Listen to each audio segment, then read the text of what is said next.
সব অ্যাপ্লিকেশন গুলো খুলে দেওয়া, এবং তার প্রেক্ষিতে আমরা এটা তাদের আশ্বাসের ভিত্তিতে খুলে দিয়েছি, এবং আমাদের প্রত্যাশা থাকবে যে তারা ইউরোপ, আমেরিকা, অস্ট্রেলিয়াতে অন্যান্য দেশে যেভাবে তারা তাদের কার্যক্রম পরিচালনা করে একইভাবে যাতে বাংলাদেশেও পরিচালনা করে, ফেসবুক যাতে বাংলাদেশের প্রতি কোনো বিশেষ বা বৈষম্যমূলক আচরণ না করে, সেটাই আমাদের তাদের কাছে প্রত্যাশা।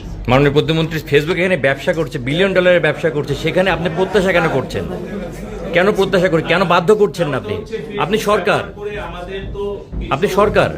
আমরা প্রত্যাশা করছি কারণ হচ্ছে ফেসবুক একটা মাল্টিন্যাশনাল কোম্পানি, আর ফেসবুক যেরকম বাংলাদেশে ব্যবসা করছে, আবার ফেসবুকের প্ল্যাটফর্ম ব্যবহার করে আমাদের নিউজ মিডিয়া এবং ই কমার্স এবং যারা স্মল মিডিয়াম এন্টারপ্রেনার তারাও ব্যবসা করছে।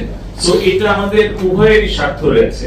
একদিকে যেরকম ফেসবুক বাংলাদেশ থেকে অনেক ব্যবসা করছে, অনেক আয় করছে, আবার ফেসবুকের প্ল্যাটফর্ম ব্যবহার করে আমাদের অনেক ক্ষুদ্র মাঝারি উদ্যোক্তা তারাও কিন্তু আয় করছে।